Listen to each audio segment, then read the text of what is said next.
helicopter carrying Philippine National Police Chief Archie Gamboa and 7 others crashed Thursday morning, March 5, in San Pedro, Laguna. Gamboa sustained minor injuries, but PNP Comptrollership Chief Jovic Ramos and Intelligence Director Mariel Magaway are in critical condition. Also in the chopper were PNP spokesman Bernard Banac, Gamboa's aide-de-camp Kevin Gayramara, Pilot Ruel Zalator, co-pilot Rico Makawili, and Master Sergeant Louis Estona.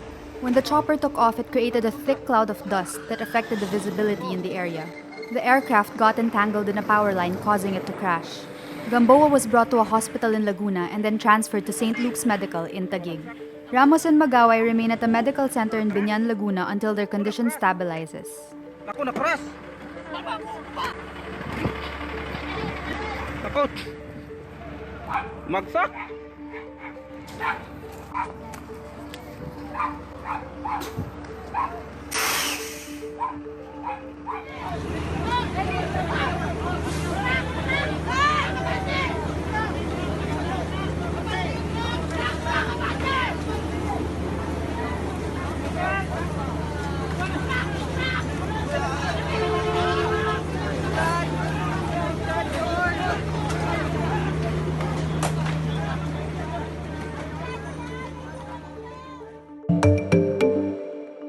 Senate Minority Leader Franklin Drilon says it is stupid for the Philippine Amusement and Gaming Corporation to allow Chinese-run online gambling operations in the Philippines just for government revenues. Drilon's comment comes after Anti-Money Laundering Council or AMLC Chief Mel Racela explains Thursday, March 5, why they cannot immediately declare $447 million suspiciously brought into the country as laundered money.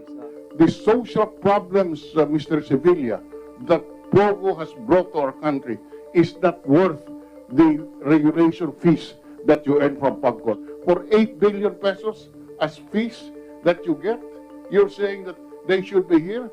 Senator Richard Gordon in the same Senate hearing says the Philippines was losing its fight against dirty money because of the AMLC's lack of enthusiasm in investigating suspicious funds entering the country.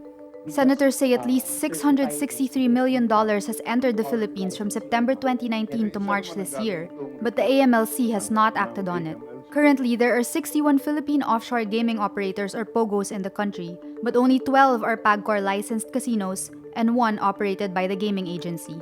Meanwhile, presidential spokesman Salvador Panelo says President Rodrigo Duterte cannot be rushed into suspending POGOs, despite reports of forged Philippine passports, money laundering, sex trafficking, and bribery of immigration officials. Duterte is still waiting for a comprehensive report on supposed crimes linked to POGO operations. Duterte encouraged Pagcor officials in his 2019 State of the Nation address to continue hosting online gambling activities. My salute to Andrea Domingo.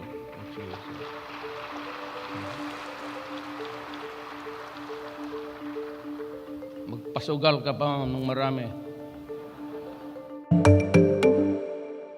Prices of goods continue to move within the government's target as inflation hit 2.6% in February.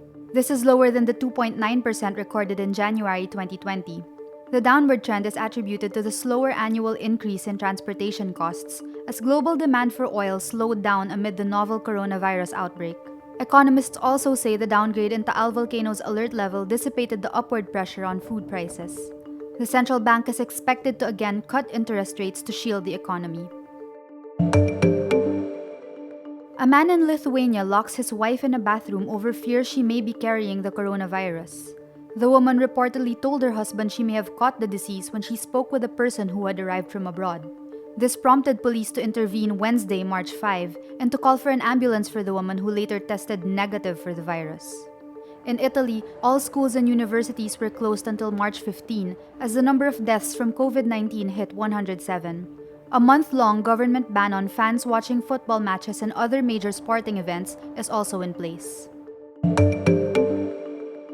U.S. media tycoon Michael Bloomberg quits the Democratic presidential race Wednesday, March 4. He is now endorsing frontrunner Joe Biden after being snubbed by voters on Super Tuesday despite blowing more than $500 million on his campaign. The 78-year-old former mayor of New York tweets, "Defeating Trump starts with uniting behind the candidate with the best shot to do it. It's clear that is my friend and a great American, Joe Biden."